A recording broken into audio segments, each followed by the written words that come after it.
Buenas noches, les damos la bienvenida a la edición central de MBD Noticias. ¿Cómo estás, Martín? ¿Cómo andas, Natalia? ¿Cómo andan ustedes? Bienvenidos y bienvenidas. Empezamos con mucha información política de arranque. Exacto, arrancamos con eso. Más de la mitad de las personas cree que la fórmula del Partido Nacional, Álvaro Delgado, Valeria Ripoll, es desacertada o muy desacertada, según una encuesta de la Usina de Percepción Ciudadana. Entre quienes se definen como votantes del Partido Nacional, uno de cada 4 coincide con esta opción. En tanto, la fórmula presidencial del Frente Amplio, integrada por el candidato presidencial Yamandu Orsi y la candidata a la vicepresidencia Carolina Cose, tiene una valoración positiva en la opinión pública, con un respaldo de 6 de cada 10 personas consultadas por la Usina de Percepción Ciudadana. ¿Qué pasa con el Partido Colorado? Fórmula Andrés Ojeda a la presidencia, Robert Silva a la vicepresidencia. 45% de respaldo, cifra que aumenta entre votantes de ese partido. En un ratito, Alejandra González de la Usina va a hablar de estos números aquí en profundidad. Les pedimos que nos acompañen para ver esa columna y mucho más. Claro, ya repasamos los titulares de esta jornada en la bajadita de la semana.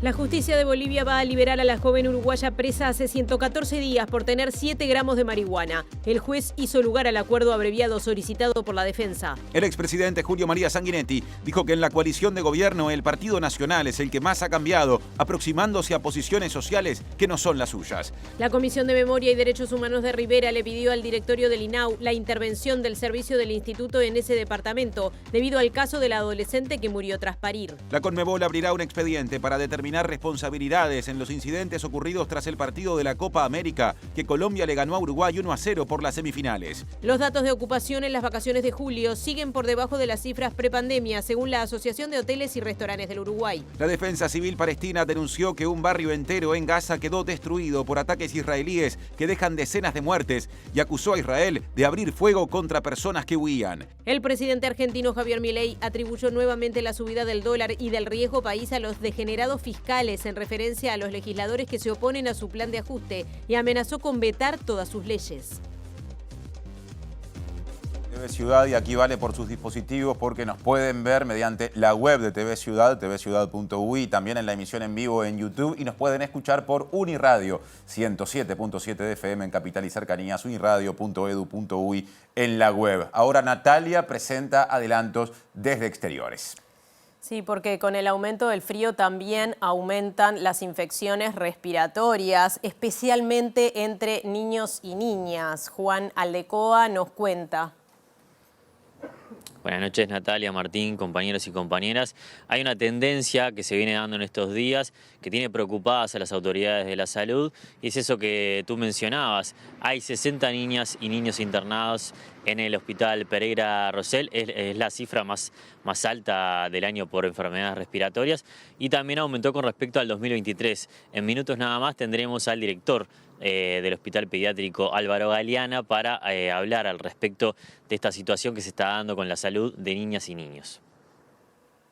Y otra vez, situaciones de inseguridad en distintos barrios provocan el desvío de algunas líneas de transporte. Diego, ¿es así?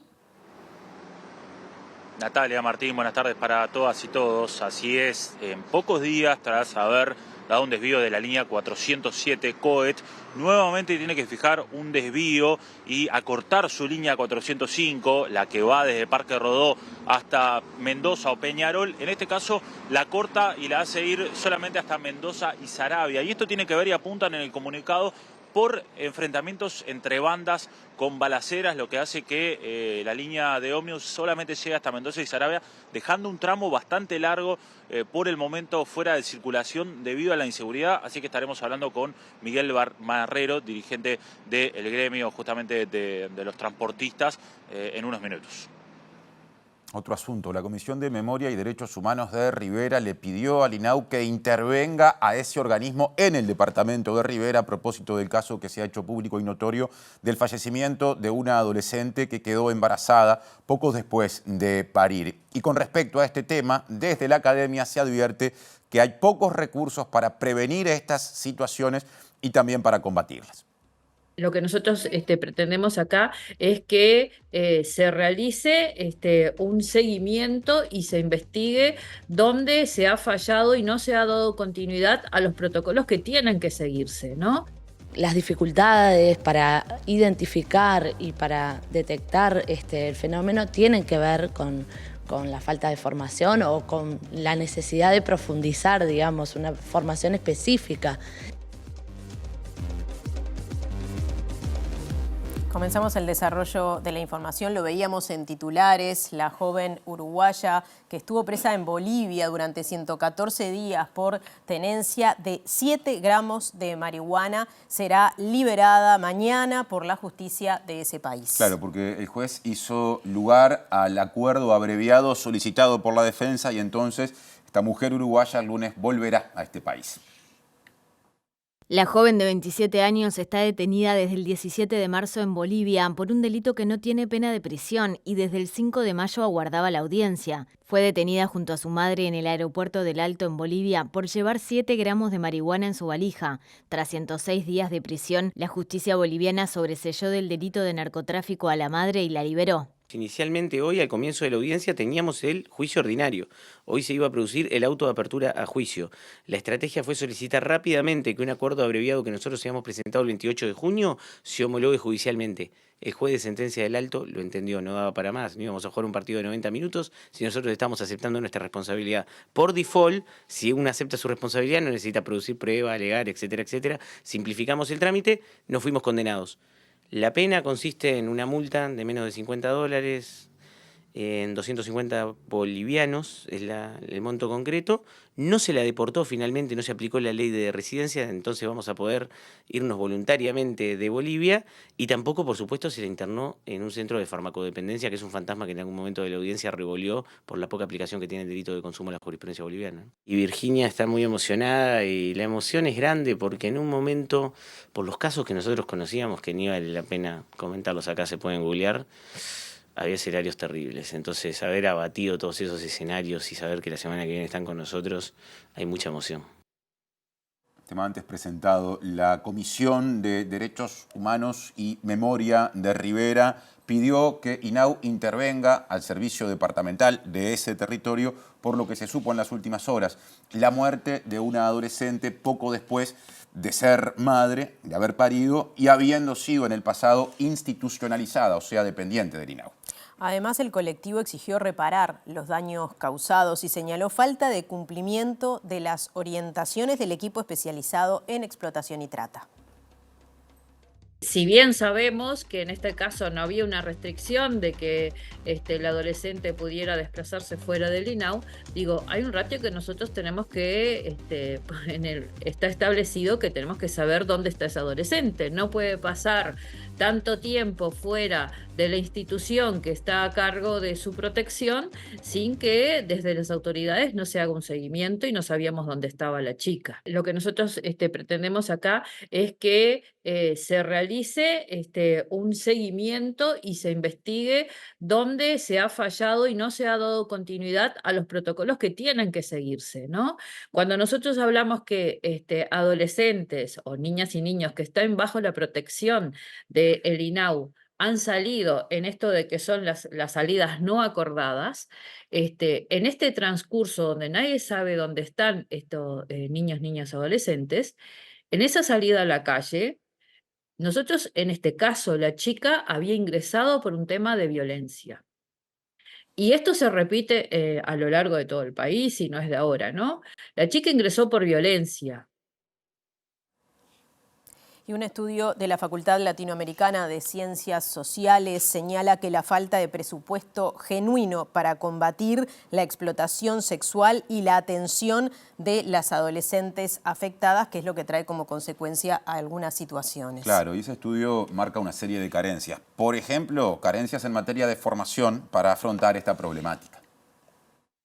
Las dificultades para identificar y para detectar el fenómeno tienen que ver con la falta de formación o con la necesidad de profundizar, digamos, una formación específica que requiere también de atender al fenómeno y a las personas involucradas con una perspectiva de género. Eso implica entender que el consentimiento no puede darse de forma autónoma, ¿no? Y como lo entendemos, tal como lo entendemos en la vida adulta, que está sobredeterminada la decisión, ¿no? de pronto mantener un intercambio sexual a cambio de algún beneficio, y que es un delito.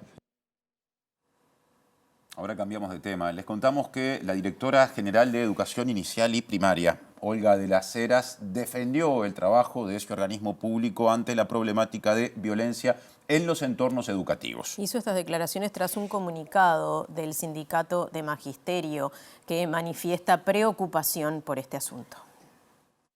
Uno empieza con el tema del ausentismo, los niños que están faltando a las escuelas y todo el tema, pero es un tema cultural, es un tema coyuntural, una coyuntura cultural de alta vulnerabilidad, en que hay zonas que realmente son zonas que necesitamos mayor protección. No es un tema especialmente de la escuela, sino es un tema social, cultural de la sociedad uruguaya. Por lo tanto, estamos trabajando, pero sistemáticamente, en reuniones interinstitucionales con el Ministerio del Interior, con INAU, con MIDES, con el Ministerio de Salud Pública y con ACE. Sabemos que no podemos abordar un tema tan complejo como el que ustedes mencionan desde una sola mirada. Si es un problema complejo, lo tengo que resolver con distintas soluciones. Nosotros damos educación, aportamos educación y en ese sentido estamos tratando de reforzar otros elementos para que el alumno se sienta contenido. Y en ese sentido tenemos el programa de Escuelas Disfrutables con 257 psicólogos, con asistentes sociales, pero también tenemos otros programas que apuntan a que el niño también tenga otras oportunidades de desarrollo. Presenta Antel. Antel cumple 50 años y lo festeja con 50% de descuento en sus planes móviles para empresas. Y de la educación pasamos a la salud. Es tiempo de Juan Aldecoa, tiempo de móvil, en la edición central de MBD Noticias. Martín, son 85 las niñas y niños internados en el Hospital Pereira Rosell, poco menos de 60 por enfermedades respiratorias. Estamos con el director del Hospital Pediátrico Pereira Rosell, Álvaro Galeán, a quien le agradecemos estos minutos con MBD Noticias. Te pregunto, Álvaro, ¿qué implica ese virus BRS, esas enfermedades respiratorias para niños y niñas? Bueno, en la etapa en que predomina el BRS es una etapa un poco complicada porque predominan las bronquiolitis en lactantes pequeños, en niños pequeños, y eso tiene una significación muy importante desde el punto de vista pediátrico porque implica un número importante de internación, unos 60 BRS y unos 20, 30 de otros agentes virales.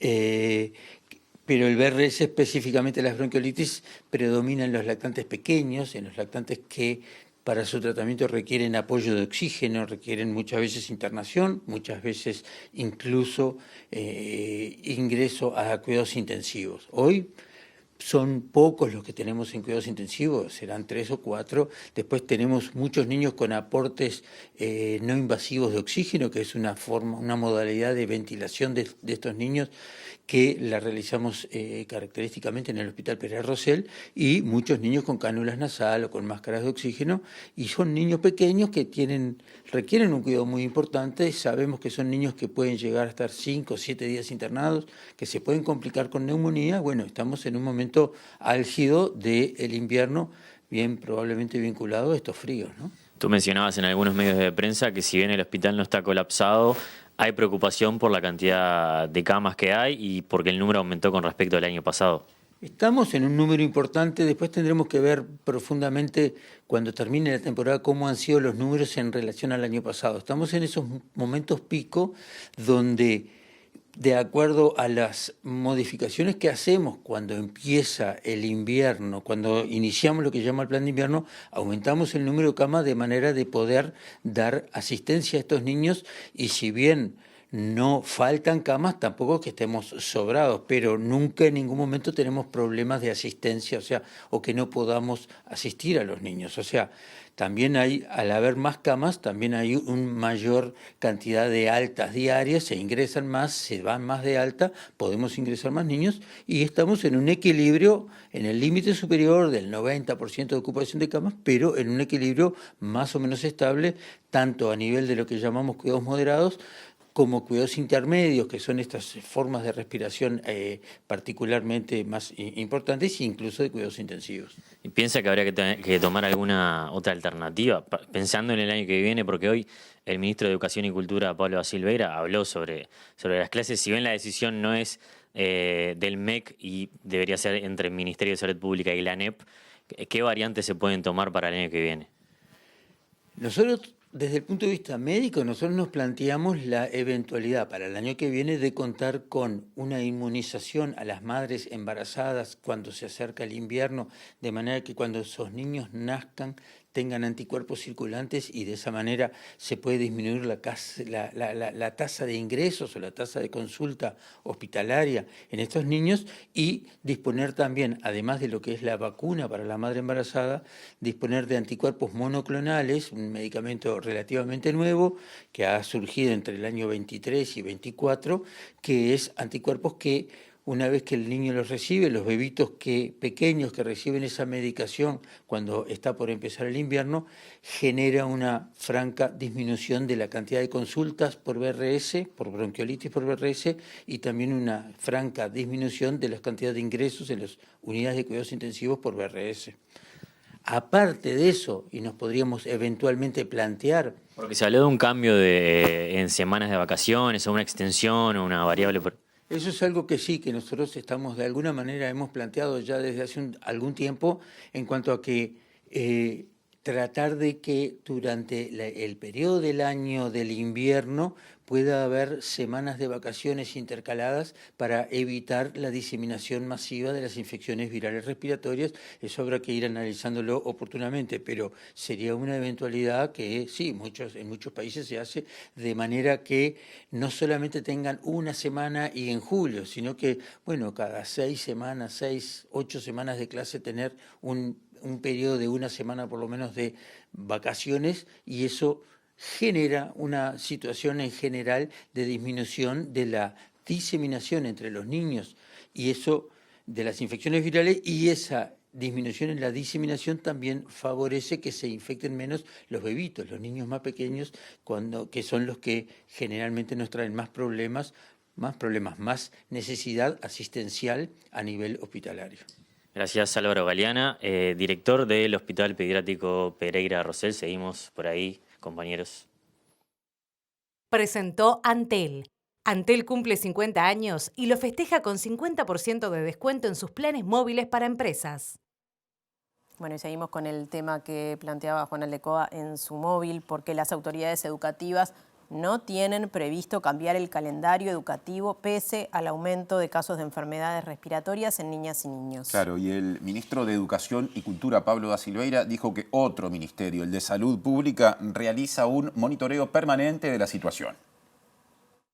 Se crearon justamente para cortar los ciclos de contagio en el invierno. Siempre que llega el invierno aparecen las enfermedades contagiosas que tienen que ver con las vías respiratorias. Eso es una cosa que pasa todos los años. En otras épocas era más grave porque no había antibióticos, no había otras maneras, no había otras incluso maneras de protegerse de las inclemencias del tiempo, y ocurre que esas enfermedades tienen ciclos de contagio que se profundizan y se aumentan en la medida que estamos todos juntos. Bueno, las vacaciones de julio no están en julio de casualidad, están de julio porque es el momento pico de los contagios de las enfermedades típicas del invierno. Entonces, su función es cortar el ciclo. Funcionan muy bien, la verdad que quienes las crearon sabían lo que hacían, y esas 2 semanas normalmente son suficientes para que el ciclo se pare. No quiere decir que no pueda haber otras personas que se contagien, pero quiere decir que ese ciclo, que de otra manera vendría con mucha fuerza, se debilita y empieza a bajar, como pasa todos los años. Ahora, en primaria fue una única semana, digamos, están en clase ahora. Para que eso suceda, digamos, de extender las vacaciones, por ejemplo, o generar unas nuevas vacaciones, ¿tendría que ser un pedido de Salud Pública directamente? Bueno, eso es una cuestión a conversar entre Salud Pública y ANEP, que es la que fija el calendario. Nosotros somos muy cuidadosos en no invadir áreas de decisión que son de ANEP. En todo caso, serían ellos los que tendrían que ver si vale la pena tomar alguna medida complementaria.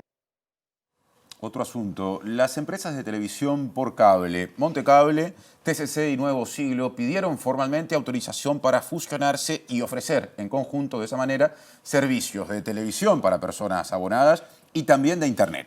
El periodista Eduardo Preve publicó en la red social X el documento presentado por las empresas ante la Dirección Nacional de Telecomunicaciones del Ministerio de Industria, Energía y Minería, cuyo responsable es Gustavo Osta. En el documento, las empresas establecen que el consorcio que aspiran a conformar resulta imperioso para preservar su viabilidad. Según datos de la Unidad Reguladora de Servicios de Comunicación, a diciembre del año pasado, las 3 empresas controlan más del 53% del mercado de televisión para personas abonadas de Montevideo. Además, son propietarias de Multiseñal, ¿no?, que es una señal satelital, lo que les da 5% más de presencia en la capital, y también tienen vínculos con cable operadoras del interior del país. Cambiamos de tema. La Asociación de Magistrados Fiscales del Uruguay y el Estado dieron visiones opuestas durante una audiencia ante la Comisión Interamericana de Derechos Humanos realizada bajo la carátula Afectaciones a la independencia del Ministerio Público y Fiscal en Uruguay. La representación del Estado, entre otras cosas, aseguró que las críticas a la actuación de fiscales son parte de la libertad de expresión. En cambio, desde la delegación de las y los magistrados fiscales se sostuvo que hay una situación de acoso permanente. Por la Asociación de Magistrados Fiscales hicieron uso de la palabra su presidente, William Rosa, la fiscal Brenda Pupo y el doctor Ricardo Percivale, quienes denunciaron que existe un acoso permanente del sistema político, un ataque a su independencia técnica y una estrategia deliberada de degradar la institución. El tema son las prácticas, y esto es lo que venimos a denunciar, porque el Estado uruguayo en ningún momento negó que acá no se haya nombrado un fiscal de corte por 3 años, y este es un tema grave, este no es un tema menor. Aquí hay 2 problemas grandes. Primero, no sabemos si hay tratativas por la designación de fiscal de corte, que eso ya nos preocupa. Y segundo término, nos preocupa que si las hay, no haya transparencia. El embajador uruguayo ante la OEA, Washington Abdala, defendió el espíritu democrático del país y dijo que no se puede prohibir la libre expresión de las personas. Para ser garantistas realmente, el principio de reserva en la etapa investigativa, en una carpeta investigativa, en una etapa inicial de una imputación o eventual imputación fiscal, debe mantener la reserva, y el celo es de la Fiscalía de Corte. Si será democrático el Uruguay, que parte de las críticas que van de un lado y van del otro obedecen a miradas filosóficas distintas. El ex fiscal de corte, protagonista principal y constructor de toda esta nueva dinámica que el Uruguay acepta con buen talante, el propio fiscal de corte se queja de una fiscal actuante en un caso donde él interviene. Ahora diario de campaña o evaluación de la campaña que pasó, según se mire, porque el expresidente Julio María Sanguinetti dijo que el candidato presidencial colorado, o sea, de su partido, Andrés Ojeda, aspira a liderar la coalición de gobierno. Entrevistado en MBD Noticias, aseguró que su partido padeció cierta depresión, producto de las renuncias de los ex líderes Pedro Bordaberry y Ernesto Talvi. El Partido Colorado ha tenido mala suerte en el recambio. Nuestra generación le ha costado. Vino la etapa Bordaberry, parecía esperanzada, en el mejor momento de él como parlamentario se va. Viene la etapa Talvi, novedad, bueno, llega ahí, va a la Cancillería, gran popularidad de la Cancillería, ¡bumba! Un día se va, de la Cancillería y de todo. Mamma mía. Consultado sobre el riesgo que el Partido Colorado pierda identidad en la coalición multicolor, dice que es un desafío en todas las coaliciones del mundo. Yo diría que lo que ha cambiado más en este transcurso de estos años es el Partido Nacional. Porque se ha aproximado a posiciones sociales que no son las suyas históricas. Nuestro presidente diciendo que hay que tener Estado fuerte. El Estado tiene que tener necesariamente autoridad y presencia en todos los ámbitos. Miren que la cohesión social es fundamental. En términos históricos, ¿ustedes se imaginan? Alguien del liberalismo realista que diga la libertad solo vale si hay un mínimo de cohesión social. Día de la Usina de Percepción Ciudadana, le damos la bienvenida a Alejandra González y vamos a este tema, ¿no? Al esperado. ¿Qué es lo que piensa la gente de las fórmulas presentadas en 3 de los partidos políticos que reúnen la mayor cantidad de votos? Así es, Nati. La columna de hoy tiene que ver con fórmulas presidenciales. Es el resultado de un relevamiento que hicimos una vez que se conocieron justamente las fórmulas presidenciales de los partidos. Hoy vamos a centrarnos en los 3 principales partidos, el Partido Nacional, el Frente Amplio y el Partido Colorado. Y antes de avanzar en el análisis, hacer una precisión. Hicimos la consulta de opinión de cada una de las fórmulas presidenciales a la ciudadanía en general y después nos detuvimos en aquellas personas que dijeron que efectivamente habían votado a determinado partido. Perfecto. Entonces, si vemos esta placa, los gráficos en barra son las opiniones de la ciudadanía en general y los círculos representan las opiniones de quienes efectivamente votaron a ese partido en las internas según nos manifestaron. Bien. En este caso el Partido Nacional. Vamos a empezar con el Partido Nacional. Lo que tenemos acá es, vemos que hay un 22% de la ciudadanía en general que entiende que la fórmula presidencial integrada por Delgado y Ripoll es muy acertada o acertada. Hay un 6% que dice que es muy acertada o que es acertada. ¿Qué pasa cuando vamos a los círculos? O sea, estas barras son la ciudadanía general, los círculos son las opiniones de aquellos que efectivamente votaron al Partido Nacional. Ahí vemos que hay una diferencia sensiblemente superior entre los votantes. O sea, este 22% de acertados y muy acertados cambia a un 48%, es decir, el 12% de votantes del Partido Nacional está diciendo que es muy acertada la fórmula y hay un 36% que dice que es acertada la fórmula. Bien. O sea que de 22 que opina la ciudadanía pasamos a un 48. Bien. ¿Qué pasa con aquella ciudadanía que entiende que la fórmula Delgado-Ripoll es desacertada o muy desacertada? Bueno, aquí vemos en primer lugar, que la opinión pública en general, más de la mitad, el 51%, entiende que esta fórmula es o desacertada o muy desacertada. O sea, el 26% habla de desacierto y el 25% de muy desacertada. Y cuando vamos a los círculos que están dentro de estas, vemos que el 18% de los votantes del Partido Nacional entienden que es una fórmula desacertada y un 8% que es una fórmula muy desacertada. Bien. O sea que es importante destacar que hay un 26% de votantes del Partido Nacional que entienden que es una fórmula desacertada. Bien.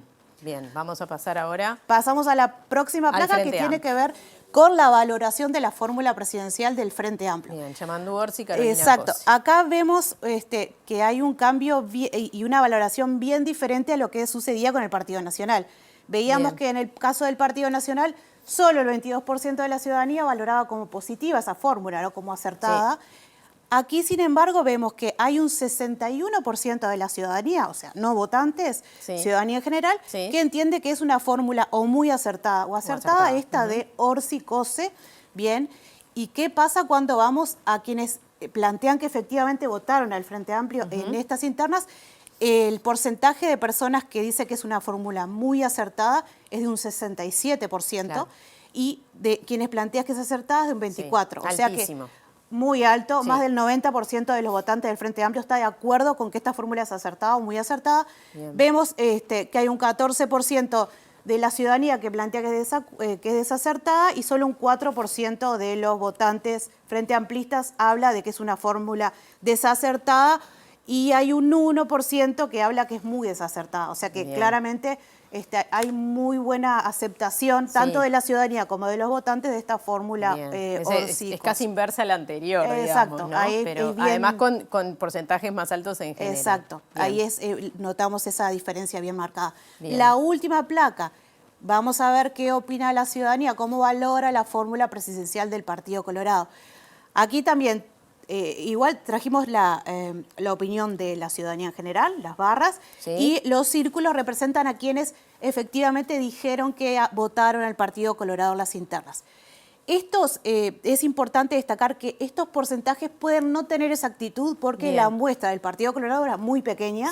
Eso ya lo hemos comentado. Eso ha pasado en las encuestas previas en general también, ¿verdad? Cuando la muestra es pequeña, el margen de error es más grande. Exactamente. Por eso la tendencia no cambia, ¿no? Pero la exactitud de los Claro, porcentajes puede claro. estar variando bastante porque estamos hablando de una muestra más pequeña. Pero sí lo que traemos acá es que entre votantes del Partido Colorado hay una muy buena aceptación de esta fórmula compuesta por Andrés Ojeda y Robert Silva, al igual que en la ciudadanía en general. Vemos que hay un 17% de la población que plantea que es una fórmula muy acertada y hay un 28% que plantea que es acertada. Claro. Si vamos a los votantes del Partido Colorado, vemos que mucho más hay un alto. 83% de los votantes que hablan de una fórmula muy acertada o acertada. ¿Bien? Bien. Y los niveles de desacuerdo o de desacierto son prácticamente inexistentes para votantes del Partido Colorado. Hay un 7% de la ciudadanía que sí, que dice que es desacertada la fórmula, y un 5% que dice que es muy desacertada. Pero entre votantes del Partido Colorado solo es un 3%. Bien. Los porcentajes que plantean que no. En todos los casos, con las diferencias de porcentajes entre cada uno, siempre la opinión de los votantes indica mayor acierto, o le da mayor acierto a quienes declararon la fórmula y menor desacierto, digamos, ¿no? Ahí está, sí. Se comporta un poco distinto en relación a la opinión general. Por ejemplo, vemos que en el caso del Partido Nacional todavía no llega a la mitad de sus votantes la aceptación, digamos, de esta fórmula. En el Frente Amplio estamos hablando del 90%, ¿no? Ahí vemos muy marcada diferencia, pero sí, claramente, en todos los casos es mayor la aceptación que la no aceptación. Bien, bueno, Alejandra, muchas gracias. Nos reencontramos la semana que viene con algún otro tema que nos vas a traer. Hasta la semana que viene. Sigue Martín.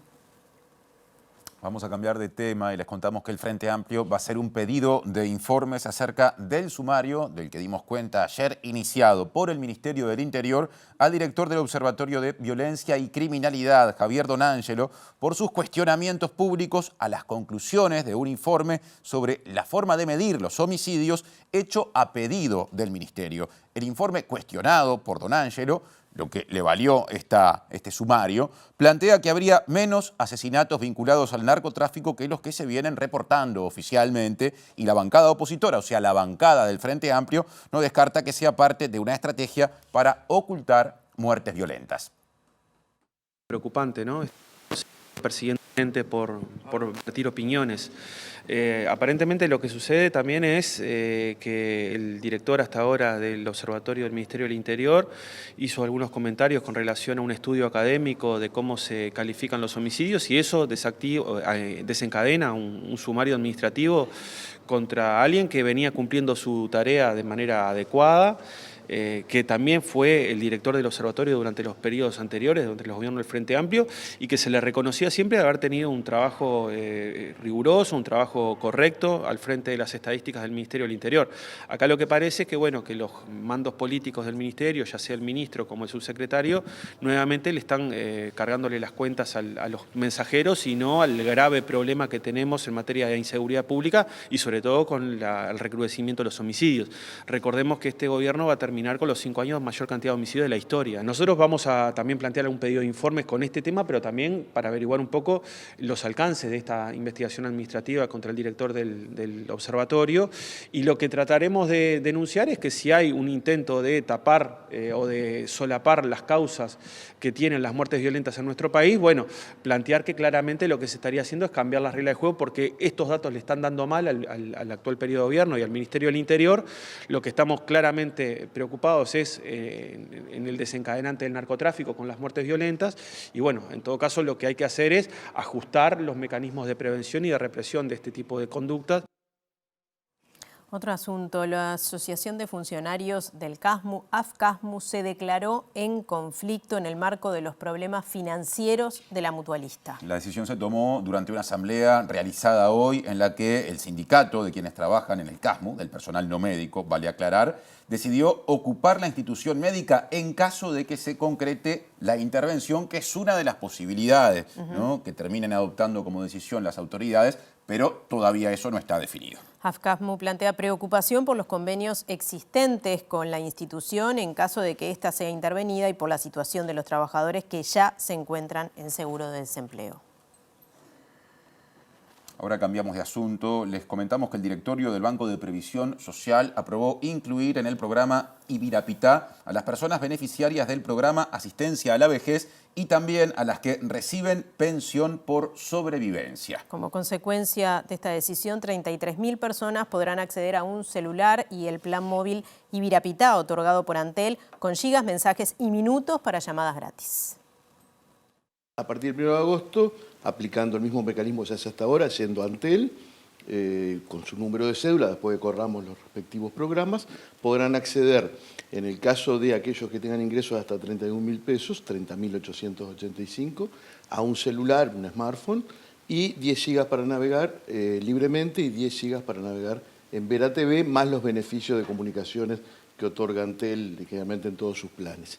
Y aquellos que cobren por encima de eso hasta 49.000 pueden acceder al beneficio del paquete de datos, no al aparato. O sea que en definitiva, al colectivo que actualmente existe, con que ya se han incorporado, pensionistas a la vejez y jubilados, que se implican unas casi 40.000 personas que han obtenido este beneficio, ahora le estamos incorporando potencialmente casi que el doble de beneficiarios. ¿Tienen que ser mayores de 65 años? Efectivamente, sí, efectivamente mayores de 65 y con los límites de ingreso que decía recién. Es importante.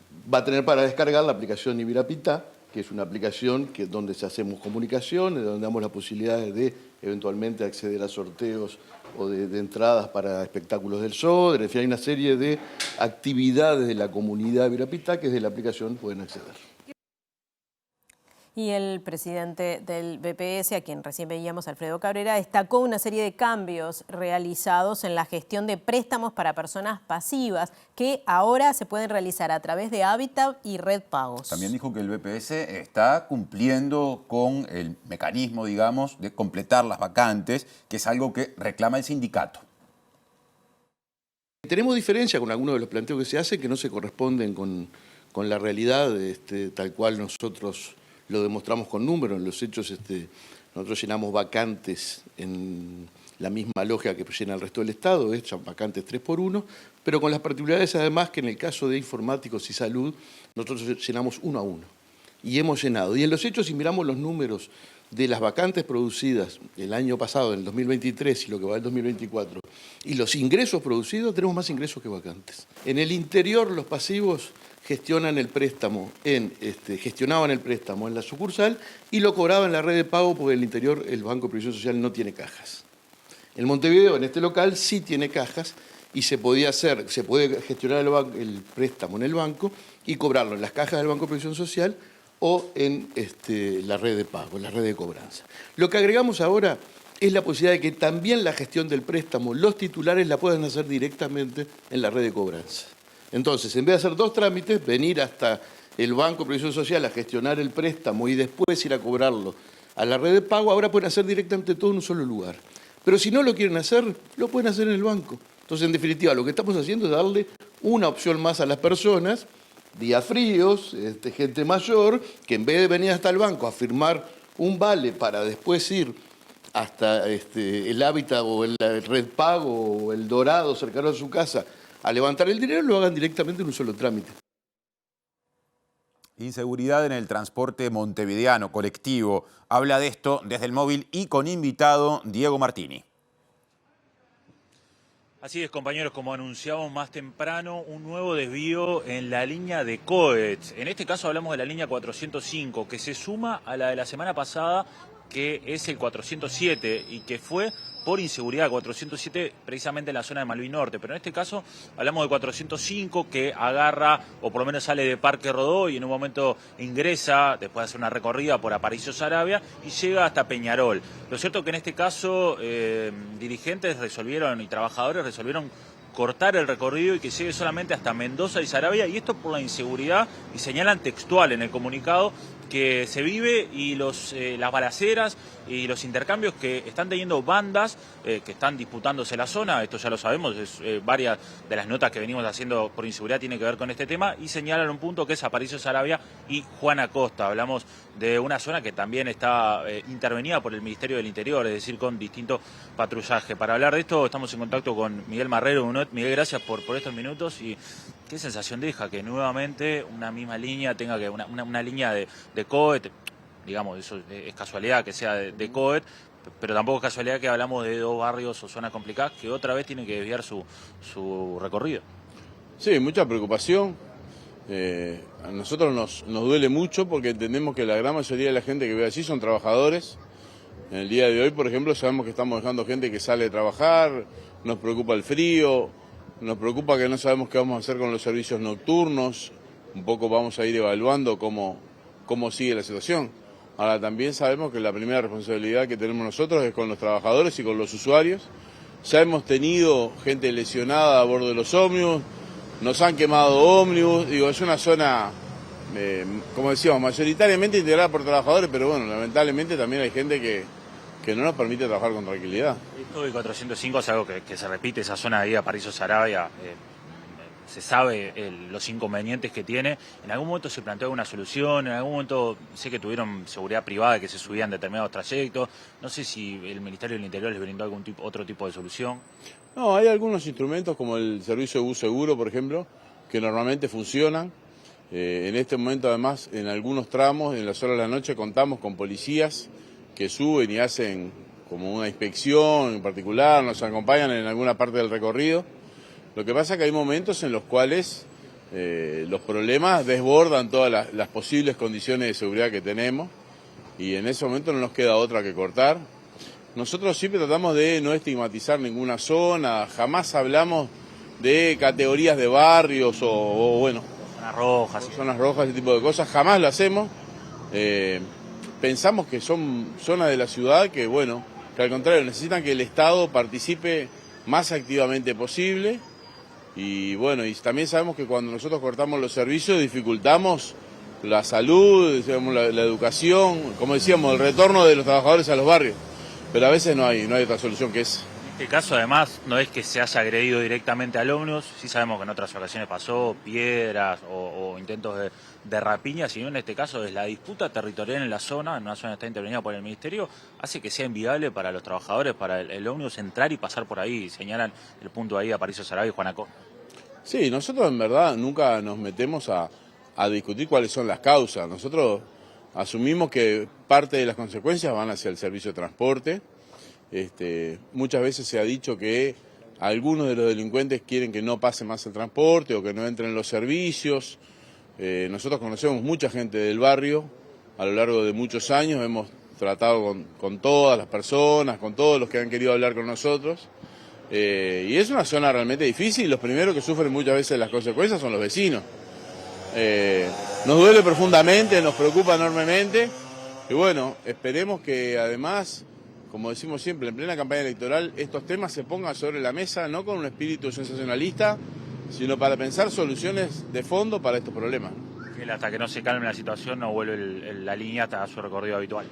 Y sí, nosotros normalmente nos complica más retornar a los servicios que cortar la línea. Cortar la línea a veces es decidirlo, es un comunicado y es más difícil decir cuándo dar condiciones para volver. En la noche de hoy seguramente no, veremos cómo es la noche y ojalá a partir de mañana entendamos que sí, que podemos volver. Gracias, Miguel. Por favor, a las órdenes. Bien, recordemos, compañeros, entonces que la línea 405 va a finalizar su recorrido ya desde la noche de hoy y se evaluará hasta cuándo hacia, digamos, Peñarol va a terminar en Mendoza y Saravia, es decir, la que tiene destino a Peñarol ahora va a finalizar ahí su recorrido de Mendoza y Saravia. Seguiremos atentos a estas novedades. Presenta Mercado Agrícola de Montevideo, en el corazón de un barrio donde late la ciudad. Mercado de Historias. Mercado de Historia.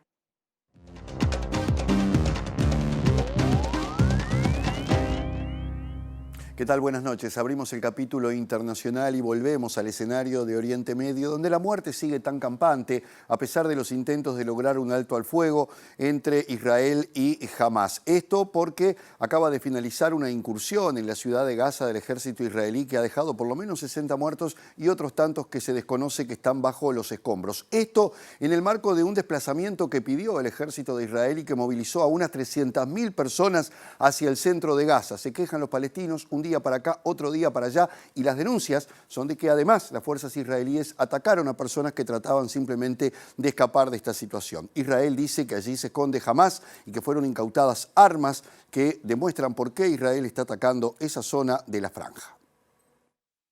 Decenas de cadáveres esparcidos en las calles mientras el estruendo de las bombas y las columnas de humo cubren la ciudad de Gaza son el escenario tras 2 semanas de ofensiva israelí en el norte de la franja, al tiempo que otros cuerpos no han podido ser recuperados de las calles y los escombros ante la magnitud de la devastación. Algunos testimonios de residentes denunciaron que los militares abrieron fuego contra los palestinos mientras huían, pese a haberles prometido garantías de seguridad para que abandonaran la localidad, luego que alrededor de 300.000 personas recibieran la orden de evacuación por parte del ejército, lo que aumenta los desplazamientos forzados. El ejército de Israel ha dejado totalmente inhabitable el barrio de Sujailla en la ciudad de Gaza y la defensa civil ha rescatado ya unos 60 cuerpos tras la retirada ayer de las tropas, pero advierte que quedan decenas de cadáveres atrapados bajo los escombros. Según Israel, los combatientes de Hamás se encuentran incrustados en la sede de la Agencia de la ONU para los Refugiados Palestinos, donde han localizado grandes cantidades de armamento, como drones explosivos, granadas, cohetes y fusiles de precisión. Con panfletos lanzados desde el cielo, Israel ordenó ayer la evacuación total de la localidad, avisando que la capital continuará siendo una peligrosa zona de combate y ocasionando el cierre de prácticamente todos los hospitales de la zona. El dólar blue volvió a pegar un salto en Argentina y el presidente Javier Milei en la Bolsa de Comercio dijo que los degenerados fiscales que generan esta situación en el Congreso van a tener todas sus leyes vetadas si siguen insistiendo con estas políticas. Todavía tenemos control de capitales. Si ustedes compran dólares de manera indirecta, no de manera directa, al pegarle por la vía de la solvencia al precio de los bonos, está subiendo el dólar. Y sí, claro, mientras que los degenerados fiscales quieran hacer de las de ellos, y sí, lo van a ver en el precio de los bonos y obviamente lo van a ver en el dólar. Ahora, yo les voy a decir algo.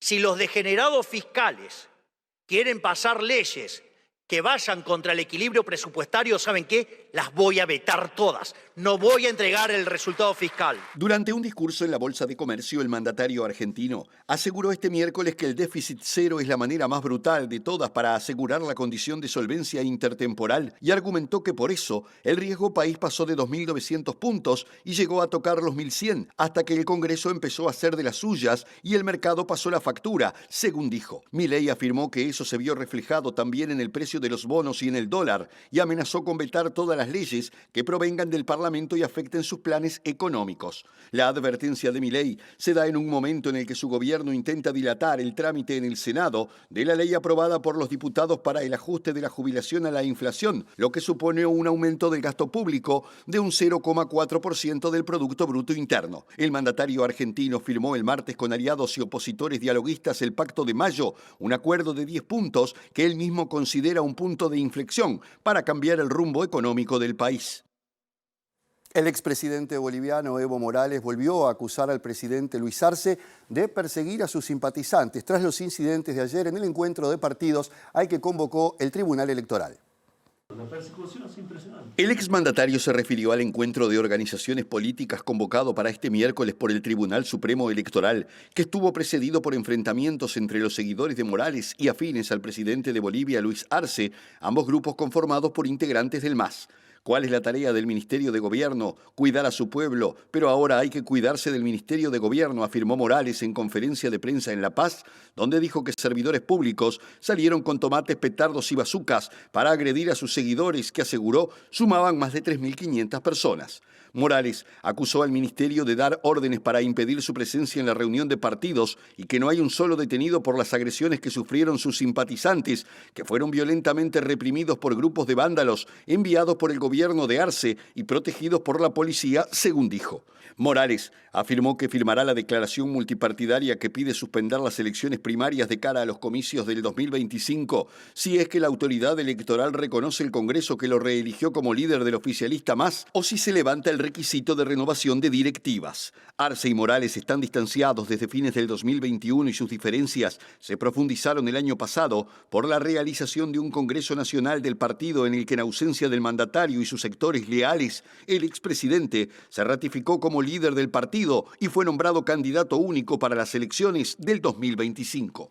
Y bueno, y en este segundo bloque vamos a hablar de esta triste derrota celeste. Sí. Y también de algunas situaciones polémicas fuera de la cancha. Y justamente la unidad disciplinaria de la Conmebol abrirá un expediente para determinar responsabilidades en los incidentes ocurridos tras el partido de la Copa América en el que Uruguay perdió ante Colombia por 1-0. Claro, porque entre otras cosas o entre otros hechos, futbolistas uruguayos se tomaron a golpes con hinchas de Colombia en las tribunas y por hinchas o con hinchas de Colombia los que señalan de haber agredido previamente a sus familiares. El comunicado de la Conmebol que anuncia la apertura del expediente no detalla los hechos, sino que genéricamente refiere a actos de violencia posteriores al partido y agrega que las acciones de la unidad disciplinaria se orientarán a dilucidar la secuencia de lo acontecido y las responsabilidades de los involucrados. Posteriormente hace referencia a la final de este domingo, que disputarán Colombia y Argentina, y advierte que no se tolerarán acciones que empañen el espectáculo, acotando que es inadmisible que la pasión se convierta en violencia. Los incidentes ocurridos anoche tras la victoria de Colombia ante Uruguay por 1-0 comenzaron en la cancha y luego se trasladaron a la tribuna. Poco después del final del partido, el defensa uruguayo José María Jiménez se mostró indignado por la actitud de parte de la hinchada colombiana que, según dijo, forzó a los jugadores a defender a sus familias. Déjame decirte una cosa, perdoná, porque me van a cortar porque sé que te quieren cortar. Que por favor tengan cuidado, porque las familias están en la tribuna. Nos hicieron una avalancha a toda nuestra familia, la hinchada de un cierto sector de Colombia, y no nos dejan hablar en el micrófono. Lo voy a decir ahora porque sé que lo puedo decir, porque si no te cortan. Esto es un desastre, nuestra familia corrió peligro. Tuvimos que meternos como pedo para arriba de la tribuna a sacar a nuestros seres queridos con bebés chiquitos recién nacidos. Un desastre todo, no había un solo policía, cayeron a la media hora. Entrada la tarde de este jueves, desde la Asociación Uruguaya de Fútbol aún no había ningún tipo de comunicación oficial tras el anuncio de Conmebol de abrir un expediente acerca de lo ocurrido. Bueno, veremos qué sucede. Ese calor en la cancha no se traslada a la situación climática en nuestro país. Bueno, pero también podemos anunciar que queda ola de frío, pero poca. Queda poca, está anunciada hasta mañana. De todas formas, también el fin de semana va a haber temperaturas muy bajas. Mañana viernes 12 de julio estará algo nuboso, hay probabilidad de heladas y la mínima será de 1 grado bajo cero y la máxima de 11. Se mantiene lo del cielo claro y algo nuboso para pasado mañana, sábado 13 de julio en Montevideo y el área metropolitana. No se prevén lluvias, hace bastante que eso no ocurre. La mínima prevista para ese día es de -2 grados y la máxima de 12 grados centígrados. Bien, bueno, como todos los días, los invitamos a quedarse en la pantalla de TV Ciudad porque ya llega al lado B. Claro, hoy volverá MBD Noticias mañana bien temprano, 8 de la mañana, primer turno informativo, a las 13 el segundo y 18:55 reapareceremos con Natalia. Ahí nos vemos. Hasta mañana. Que pasen bien.